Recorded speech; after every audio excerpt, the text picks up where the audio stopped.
মুরব্বীরা বলে সকালে খাও রাজার মতো, দুপুরে খাও প্রজার মতো, আর রাতে খাও গরিবের মতো। তো রাজার মতো যদি সকালে খাবারটা আয়োজন করতে চাও, তাহলে সেক্ষেত্রে প্রথমেই একটি বাটিতে নিয়ে নিতে হবে প্রয়োজন অনুযায়ী ময়দা। আমি এখানে 2 কাপের মতো ময়দা নিয়েছি আমার প্রয়োজন অনুযায়ী, আর তার সাথে অ্যাড করে দিলাম পরিমাণ মতো লবণ আর 2 চামচের মতো সয়াবিন তেল। এবার সব কিছু খুব ভালো করে মিশিয়ে নিব। একদম ততক্ষণ পর্যন্ত ভালো করে মিশাতে হবে যতক্ষণ পর্যন্ত না ময়দাটা একদম মুঠোবদ্ধ হয়ে যায়। তো দেখতে পাচ্ছ আমি কিন্তু অনবরত খুব ভালো করে মিশিয়ে গেছি, আর এটা দেখে বোঝা যাচ্ছে যে খুব সুন্দর মুঠোবদ্ধ হয়ে গেছে। এবার অল্প অল্প পানি দিয়ে একটা পারফেক্ট ডো তৈরি করে নিতে হবে, অর্থাৎ ডোটা এমন হবে না হবে নরম না হবে শক্ত। তো তোমরা দেখতে পাচ্ছ আমি কিন্তু একদম অল্প অল্প পানি দিয়ে ডোটা তৈরি করে নিচ্ছি, কারণ নরম হয়ে গেলে তখন সম্পূর্ণ কাজটাই নষ্ট হয়ে যাবে। তো সেই জন্য অল্প অল্প পানি দিয়ে ডোটা তৈরি করে নিব যতক্ষণ পর্যন্ত না ডোটা পারফেক্ট হয়। তো এভাবেই সুন্দর করে পারফেক্ট একটা ডো তৈরি করে নেব, আর তারপর এটাকে ঢাকনা দিয়ে ডেকে উপরে একটু তেল মালিশ করে দেব যেন উপর দিকটা ড্রাই না হয়ে যায়।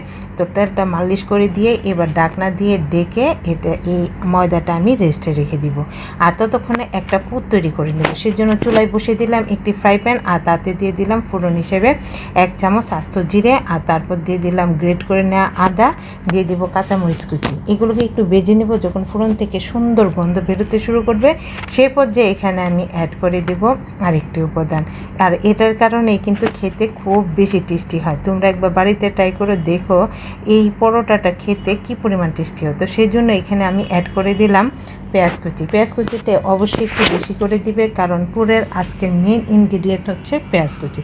তো সেই জন্য পেঁয়াজটাকে একটু বেশি করে দিয়ে দিলাম। এবার পেঁয়াজটাকে নেড়ে চেড়ে যতক্ষণ পর্যন্ত পেঁয়াজটা নরম না হয় ততক্ষণ পর্যন্ত ভেজে নেব। তবে পেঁয়াজটা যেন একদম লাল লাল না হয়ে যায় সেদিকে কিন্তু খেয়াল রাখতে হবে। জাস্ট পেঁয়াজটাকে একটু নরম করে ভেজে নিব। তো দেখতে পাচ্ছ অনবরত নেড়ে চেড়ে আমি পেঁয়াজটাকে কিন্তু খুব সুন্দর করে ভেজে নিয়েছি। এরপর যে আমি অ্যাড করে দেব কিছু মশলা, দিয়ে দিব পরিমাণ মতো লবণ, দিয়ে দিব একদম অল্প পরিমাণ হলুদ গুঁড়ো, তারপর দিয়ে দিব শুকনো মরিচের গুঁড়ো, 1/2 চামচের মতো শুকনো মরিচের গুঁড়ো দিয়ে দিলাম, আর তারপর এখানে দিয়ে দিব 1/2 চামচের মতো ধনে গুঁড়ো। এবার সবগুলো উপাদান খুব ভালো করে ভেজে নিব যতক্ষণ পর্যন্ত না পেঁয়াজের থেকে মশলা থেকে কাঁচা গন্ধ চলে যায়। তো সেই জন্য অবশ্যই কিন্তু চুলার আঁচটা কমিয়ে তারপর সুন্দর করে এই মশলাটাকে ভেজে নিতে হবে। তো দেখতে পাচ্ছ আমি কিন্তু অনবরত নেড়ে সুন্দর করে মশলাটা ভেজে নিয়েছি পেঁয়াজের সাথে। তো সব কিছু যখন খুব ভালো করে ভাজা হয়ে যাবে সেই পর্যায়ে এখানে আমি অ্যাড করে দিব আরেকটা উপাদান, সেটা হচ্ছে চাট মশলা। একটু চাট মশলাটা দিতে চেষ্টা করো, তাহলে কিন্তু চটপটা লাগবে, খেতে অনেক ভালো লাগবে। তো চাট মশলাটা দিয়ে জাস্ট একটু মিশিয়ে নিব, এখানে আর তেমন কোনো কাজ নাই। তো চাট মশলাটা দিয়ে মিশানো হয়ে গেলে এর পর্যায়ে আমি অ্যাড করে দিব আগে থেকে ভেজে রাখা বেসন। ভেজে রাখা বেসনটা দেবো যাতে করে পেঁয়াজের মধ্যে যে জলীয় ভাবটা আছে সেটা যেন সম্পূর্ণ চলে যায়। তো দেখতে পাচ্ছ সব কিছু ভালো করে ভাজা হয়ে গেছে। এরপর যে আমি বেসনটা দিয়ে জাস্ট একটু নেড়ে চেড়ে খুব ভালো করে মিশিয়ে নিব। আর অবশ্যই চুলার আঁচটা কমিয়ে রাখতে হবে, কারণ নিচে থেকে ধরে গেলে তখন কিন্তু আর পুরটা খেতে ভালো লাগবে না। আর তোমরা দেখতে পাচ্ছ আমি কিন্তু কত অল্প উপাদান দিয়ে এত সুন্দর হয় এই পরোটাটা খেতে। তোমরা একবার বাড়িতে ট্রাই করলে দেখবে সবাই এরপর থেকে শুধু এই পরোটাই খেতে চাইবে, আর এটা থাকলে না এটার সাথে আর অন্য কিছু লাগবে না, এটা একাই 100। তো দেখতে পাচ্ছ লাস্ট পর্যায়ে একটু বেশি করে দিয়ে দিয়েছি ধনেপাতা কুচি।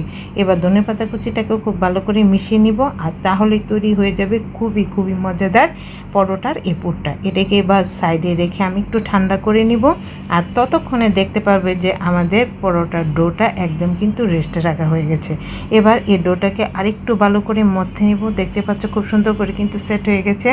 ভালো করে মথে নিব, আর মথে নেওয়ার পর তোমরা তো জানি এবার আমার কাজ হচ্ছে এই বড় ডোটা থেকে ছোট ছোট করে লেচি কেটে নিব।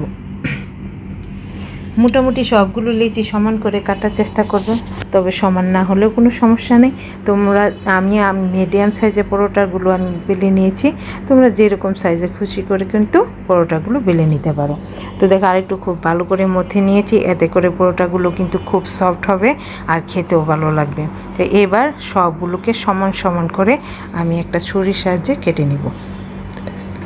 সবগুলো সমান সমান করে কাটতে চেষ্টা করো, তাহলেই কিন্তু পরোটাগুলো সবগুলো সমান সাইজ হবে, দেখতেও ভালো লাগবে। তো এইভাবে ছুরির সাহায্যে কেটে নিলে সাধারণত সমান হয়। তো সেই জন্য এভাবে ছুরি দিয়ে সুন্দর করে কেটে নিব, আর কেটে নিয়ে তারপর একটা সেখান থেকে লেচি নিয়ে আমি কিভাবে এটাকে মানে গোল শেপ দেওয়ার চেষ্টা করছি, তোমরা একটু দেখে বুঝে নিও, কারণ এটা আসলে সম্পূর্ণ মুখে বলে বোঝানো যাবে না। এভাবে কিন্তু তোমরা চাইলে হাতেই সুন্দর করে এটাকে গোল শেপ দিয়ে নিতে পারো। সবগুলো তৈরি হয়ে গেছে। এবার এখান থেকে একটা লেচি নিয়ে নিব আর তার উপর ময়দা ডাস্ট করে দিয়ে এই পরোটাটাকে সুন্দর করে গোল করে বেলার চেষ্টা করব। দেখতে পাচ্ছ আমি কিন্তু গোল করে বেলে নিয়েছি। এরপর যে সুন্দর করে বেলে নেওয়া হয়ে গেলে মাঝখানে আমি যে পুরটা আগে থেকে তৈরি করে রেখেছিলাম সেই পুরটা দিব। আর পুরটা কিন্তু একটু বেশি করে দিতে চেষ্টা করো, তাহলেই কিন্তু খেতে খুব ভালো লাগে। আশা করি তোমরা পরোটার পুরটা দেখেই বুঝে গেছো যে আসলে এটা কী পরিমাণ টেস্টি। তো সম্পূর্ণ রুটির মধ্যে দেখতে পাচ্ছ পুরটাকে আমি ছড়িয়ে দিয়েছি আর তারপর পরোটার বাস করে নিব। আমি এটাকে ত্রিকোণ শেপে করার চেষ্টা করছি, তোমরা চাইলে যে কোনো শেপেই করে নিতে পারো। যে কোনো শেপে এটা খেতে খুব ভালো লাগবে, কারণ শেপের উপর তো আর খাবারটা নির্ভর করবে না, জাস্ট দেখাটা নির্ভর করবে। তো দেখতে পাচ্ছ আমি কেমন করে শেপটা দেওয়ার চেষ্টা করছি। এটা আসলে কিন্তু তোমাদের দেখেই বুঝে নিতে হবে যে আমি কেমন করে শেপটা দিয়েছি, যাতে ত্রিকোণ হয় সেইভাবেই করে কিন্তু এখানে 2টা বাস দিয়ে নিলাম। এবার 3টা বাস দিয়ে তারপর ফাইনাল বাসটা দিয়ে নেব। এতে করেই কিন্তু পরোটাটা তোমরা ত্রিকোণ শেপে সুন্দর করে ভেজে নিতে পারবে। তাই আর প্রথমেই বলেছি তোমরা চাইলে অন্য যে কোনো শেপে করে নিতে পারো, এটা সম্পূর্ণ তোমাদের ইচ্ছে। তো দেখতে পাচ্ছ এমনভাবে শেপটা দিয়েছি যেন ভিতরের পুরটা একটু বাইরে বেরিয়ে না আসে। এভাবে সুন্দর করে নিবে আর তারপর উপর থেকে আরেকটু ময়দা ডাস্ট করে দিয়ে এই পরোটাটাকে সুন্দর করে আবারও বেলে নেব। তো উপর থেকে আরেকটু ময়দা দিয়ে দিব আর একটু চেপে সম্পূর্ণটা কিন্তু সুন্দর করে সেট করার চেষ্টা করছি যেন ভিতরের পুরটা বের হয়ে না যায় সেজন্য। তো এইভাবে ময়দা ডাস্ট করে দিয়ে আবারও এই পরোটাটাকে সুন্দর করে বেলে নিব।